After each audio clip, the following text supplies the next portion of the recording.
This is my second generation Toyota Prius. And due to bad seals around the car, which I will be taking off and cleaning up soon. Whenever it rains, the water leaks down in here. I don't know if you can see that.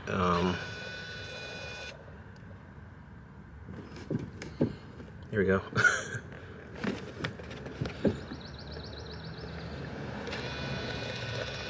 This happens on a lot of Priuses, second generation.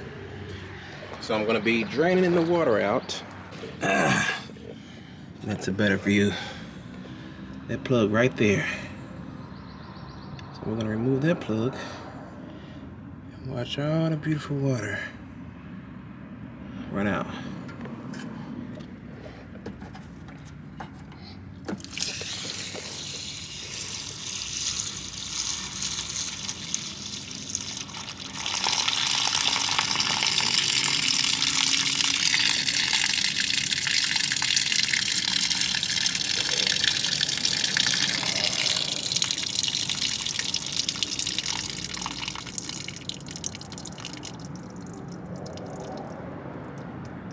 Truthfully, I probably should just leave it out, you know, so it doesn't flood again and it has time to dry out.